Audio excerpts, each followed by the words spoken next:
7 नवंबर 1966 यह भारत के इतिहास का वह काला दिन था जिसे याद कर आज भी पूरा हिंदुस्तान गुस्से से लाल हो जाता है।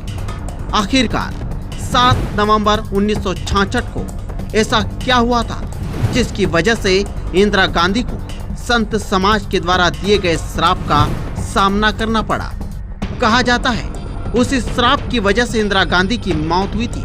तो आइए जानते हैं संतों पर हुए गोलीकांड के बारे में। जी हाँ, यह घटना है 7 नवंबर 1966 की। गौहत्या बंदी कानून को लेकर करीब 1 लाख लोग एकत्रित हुए थे।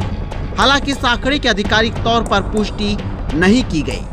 वैसे आपको बता दें कि इस आंदोलन में सबसे ज्यादा संख्या संतों की थी, क्योंकि भारत देश में गौ माता देवी देवताओं के प्रतीक के रूप में पूजी जाती है। इससे साफ होता है भारत में गौहत्या को लेकर संत समाज में कितना आक्रोश होगा। यही आक्रोश 7 नवंबर 1966 को तत्कालीन प्रधानमंत्री इंदिरा गांधी के सामने था, लेकिन सरकार ने इस पूरे आंदोलन को दबाने की कोशिश की। इंदिरा गांधी की सरकार नहीं चाहती थी कि इस आंदोलन की वजह से दूसरे देशों में भारत की किरकिरी हो। लिहाजा सरकार ने कई बार आंदोलनकारियों से समझौता करने की कोशिश की, लेकिन बात नहीं बन पाई। इधर आंदोलनकारी लगातार संसद भवन पर हमला करने की कोशिश कर रहे थे और यह आंदोलन लगातार उग्र होता जा रहा था। लेकिन सवाल ये खड़ा होता है कि आखिरकार इस बड़े आंदोलन को लीड कौन कर रहा था। बीबीसी की रिपोर्ट के अनुसार हरियाणा के करनाल जिले से जनसंघ के सांसद स्वामी रामेश्वरानंद कथित आंदोलन का नेतृत्व कर रहे थे। लगातार मांग कर रहे थे कि देश में एक कानून बने और गोहत्या अपराध माना जाए। इसी मांग का समर्थन राष्ट्रीय स्वयंसेवक संघ भी कर रहा था। अब आते हैं इस आंदोलन के दूसरे पहलू पर।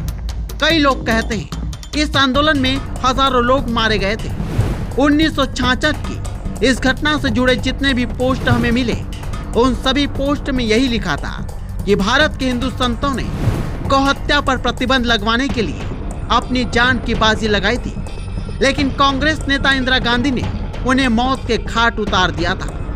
कुछ लोगों ने इस घटना की तुलना 1984 के सिख विरोधी दंगों से की थी। लिखा, भारतीय इतिहास में 1984 का जिक्र किया जाता है, लेकिन 1966 की बात कोई नहीं करता।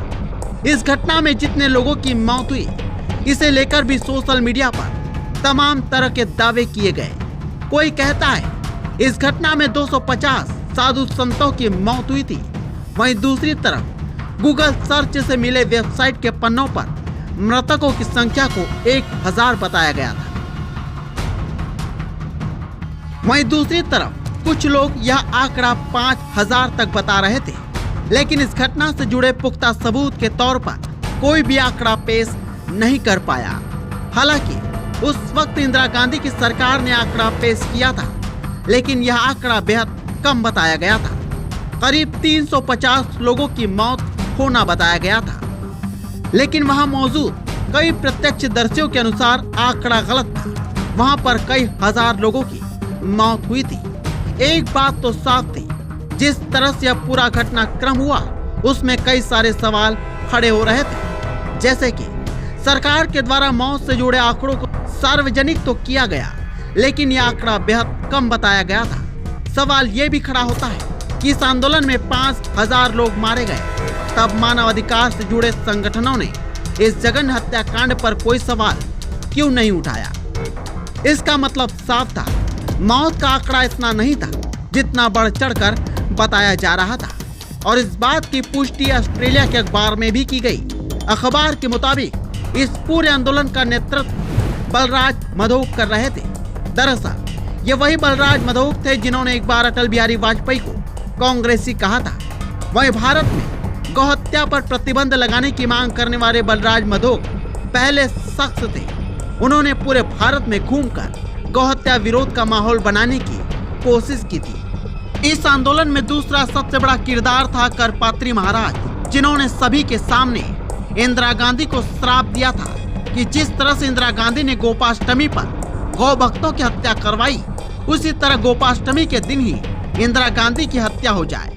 ताजुब से बात सच साबित हुई, लेकिन ताजुब यह है कि 30 अक्टूबर 1984 को इंदिरा गांधी की हत्या कर दी जाती है और वह दिन भी कोपाष्टमी का दिन ही होता है, जिस दिन इंदिरा गांधी आंदोलनकारियों को गोली मारने का आदेश देती है। लेकिन इस कहानी का एक पहलू अभी भी छिपा है। आखिरकार इंदिरा गांधी के सामने ऐसी कौन सी नौबत आ गई थी जिसकी वजह से गोली चलाना पड़ा।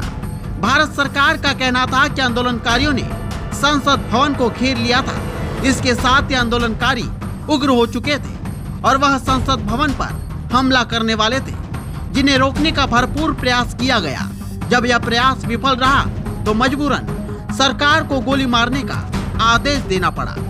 लेकिन इंदिरा गांधी ने जिस तरह से आंदोलनकारियों की आवाज दबाने की कोशिश की और जिस तरह का फैसला लिया, ये कांग्रेस पार्टी के लिए आज भी मुसीबत बनी हुई है, क्योंकि आज भी इस घटना को लेकर संत समाज में आक्रोश देखा जाता है।